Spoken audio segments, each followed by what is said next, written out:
Hello everyone, welcome to asset to finance.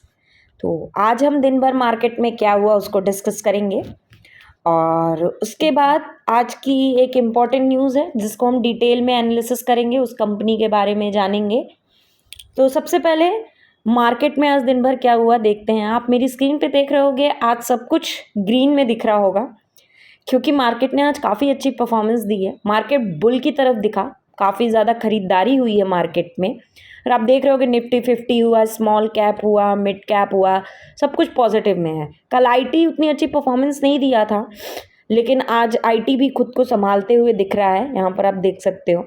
अगर हम market mood index की बात करें तो मार्केट मूड इंडेक्स फियर से हटके ग्रीड की तरफ आ चुका है। कल हल्का सा फियर में था, फियर और ग्रीड के बीच में था मार्केट, लेकिन आज ग्रीड की तरफ प्रॉपरली ये आ चुका है।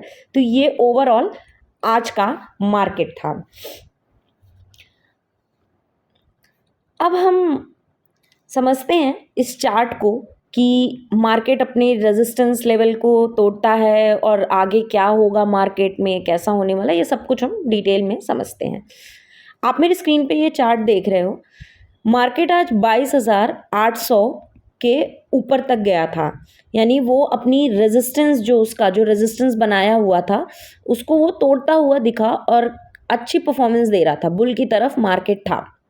अब इसने तो अपनी रेजिस्टेंस को तोड़ता हुआ दिखा, लेकिन अगर हम बात करें कल कल कि अगर कल भी मार्केट 22,800 से ऊपर जाता है तब तो कह सकते हैं कि मार्केट चढ़ गया है और वो बुल की तरफ जा रहा है।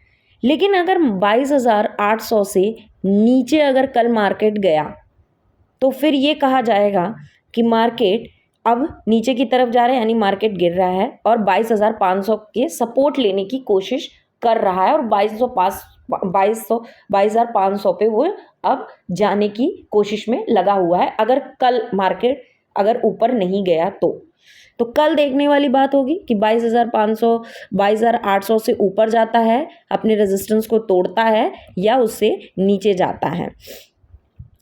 ये तो ओवरऑल हमने चार्ट को समझ लिया। अब हम म्यूचुअल फंड्स के बारे में थोड़ा डिस्कस करते हैं कि म्यूचुअल फंड हाउसिंग ने आज क्या रोल निभाया मार्केट में और फ्यूचर में वो क्या करने वाले हैं। तो म्यूचुअल फंड्स में एक्सिस म्यूचुअल फंड हाउस और मोतीलाल ओसवाल म्यूचुअल फंड्स ने 10% उनके पास लिक्विड कैश है और ऐसे 12 फ्लेक्सी कैप्स हैं जिसमें से कि 7 ऐसे फ्लेक्सी कैप्स हैं जिनके पास भी लिक्विड में अच्छा खासा अमाउंट है। अब इन्होंने काफ़ी अच्छी लिक्विडिटी बना के मार्केट अपने पास रखी हुई है।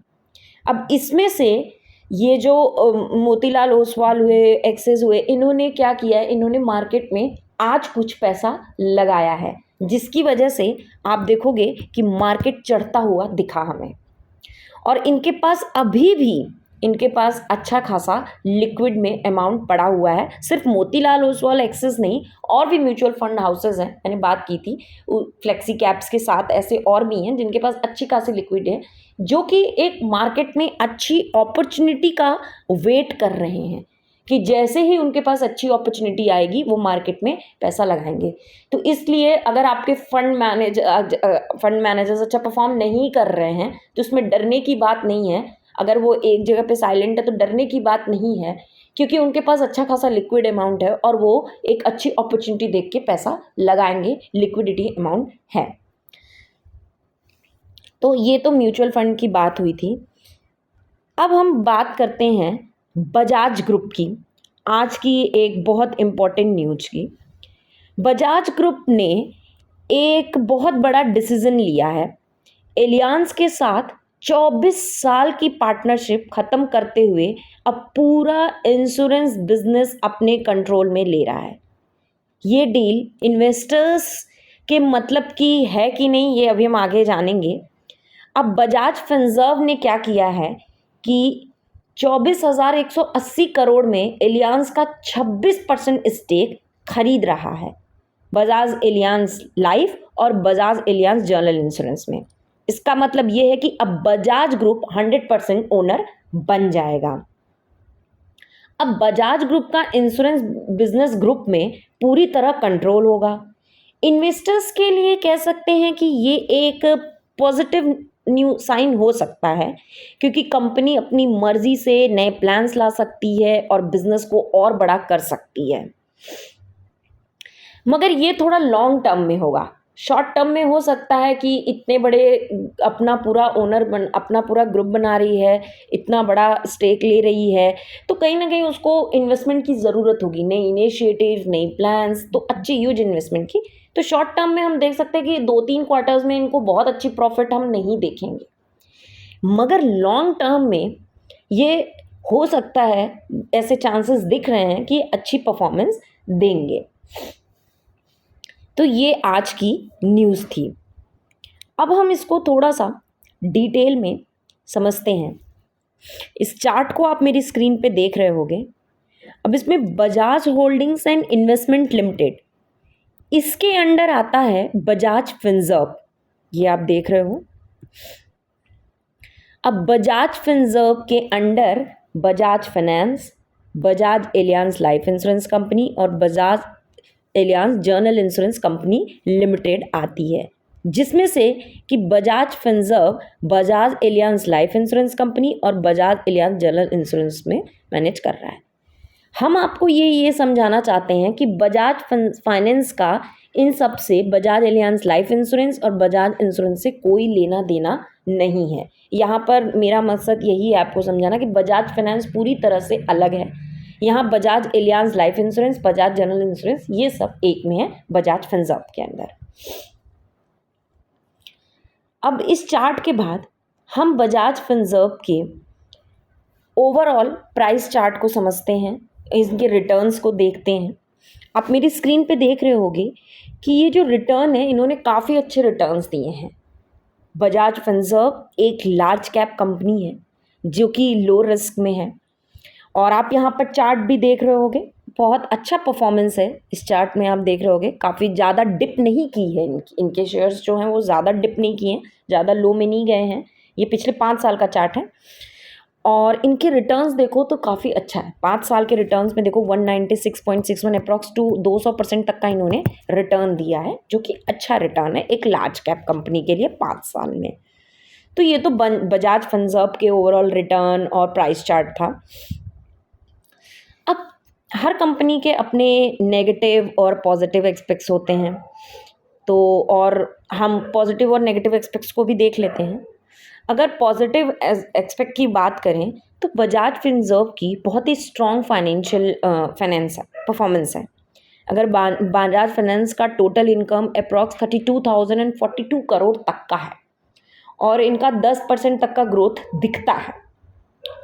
अगर हम इनकी ऑपरेशनल मैट्रिक्स की बात करें यहाँ पे, तो बजाज एलियांज ने 30% से बढ़कर 400 करोड़ हो गया है, और रिटर्न ऑन इक्विटी 14% है, जो कि काफ़ी स्ट्रॉन्ग रिटर्न ऑन इक्विटी है। अगर हम 14% बोले, 14% एक अच्छी रिटर्न ऑन इक्विटी मानी जाती है।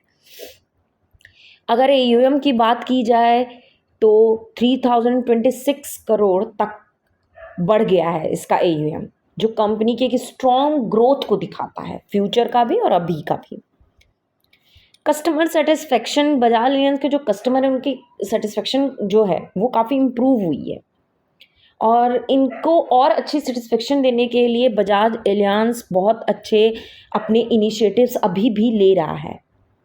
इनकी स्ट्रेटजी में इन्होंने और नए और सस्टेनेबल प्रोडक्ट्स डेवलप कर रहे हैं, जो लॉन्ग टर्म ग्रोथ के लिए बहुत ज़रूरी है। तो ये बहुत सारे सस्टेनेबल स्ट्रेटजीज़ लेके आ रहे हैं। हर कंपनी की अपनी एक नेगेटिव एस्पेक्ट्स होती हैं, और पॉजिटिव्स तो हमने देख लिया, लेकिन अगर आप किसी भी कंपनी का एक डिटेल में एनालिसिस करोगे तो उसमें नेगेटिव एस्पेक्ट्स भी हम देखेंगे, क्योंकि ऑब्वियस ही बात है, तभी एक अच्छी इन्वेस्टमेंट हो सकती है। तो अगर हम नेगेटिव एस्पेक्ट की बात करें तो कुछ बिजनेस जो हैं बजाज एलियांज के, जैसे कि क्रॉप इंश्योरेंस में ग्रोथ इनकी बहुत स्लो है, और कंपनी का जो कंबाइंड रेशियो है वो 100% है, जो दिखता है कि अंडर राइटिंग परफॉर्मेंस इम्प्रूव होने की यहाँ पर ज़रूरत है। नए रूल्स जैसे सरेंडर चेंजेस और कमीशन स्ट्रक्चर में बदलाव कंपनी के प्रॉफिट पे इम्पैक्ट डाल सकता है, जो इनके जो नए रूल्स आ रहे हैं जैसे सरेंडर चेंजेस और कमीशन स्ट्रक्चर, इस पे कंपनी की कहीं ना कहीं प्रॉफिट पे इम्पैक्ट डालेगा। और अगर हम मार्केट शेयर स्टैग्नेशन की बात करें तो प्रॉफिट बढ़ने के बावजूद कंपनी का मार्केट शेयर वैसे का वैसा ही है, कोई बड़ा जंप इसमें दिखता नहीं है। मतलब इतना बढ़ रहा है बावजूद कंपनी की प्रॉफिट्स बढ़ रही हैं, बट उनका कहीं मार्केट शेयर बढ़ता नहीं दिख रहा है। ऑपरेशनल इनके थोड़े इश्यूज हैं। 1.5 लाख एजेंट्स की रिटेनिंग और रिटेशन की वजह से नवंबर में कंपनी को कुछ चैलेंजेस फेस करने पड़े थे, तो यहाँ पर थोड़ी दिक्कत है ऑपरेशनल्स में कि इनकी जो मतलब रिट्रेनिंग और रीओरिएंटेशन है, इसमें थोड़ी सी दिक्कत है, जिसकी वजह से ये एक नेगेटिव इम्पैक्ट है और आगे जाके भी ये काफ़ी ज़्यादा इम्पैक्ट कर सकता है। तो ये तो ओवरऑल बजाज फिनसर्व का हमने आपको नेगेटिव एस्पेक्ट बताया, प्राइस चार्ट बताया और आज की जो इम्पोर्टेंट न्यूज़ थी वो बताई। अब आप बताइए कि बजाज फाइनेंस एक स्ट्रॉन्ग कंपनी है लेकिन कुछ चैलेंजेस भी हैं यहाँ पर, तो क्या आपको लगता है कि ये लॉन्ग टर्म इन्वेस्टमेंट के लिए सही चॉइस है? कमेंट्स में अपनी राय दें और बताएं कि ये लॉन्ग टर्म में क्या अच्छा परफॉर्मेंस करेगा। और ये जो आज की न्यूज़ है आई है, जो ये पूरा बजाज ग्रुप अपना पूरा ले रहा है, इंश्योरेंस को पूरा अपने अंडर ले रहा है, क्या ये इम्पैक्ट लॉन्ग टर्म में बहुत अच्छा परफॉर्म करेगा? ये सब आप हमें कमेंट्स में लिख के बताइए और मिलते हैं नेक्स्ट वीडियो के साथ। Thank you.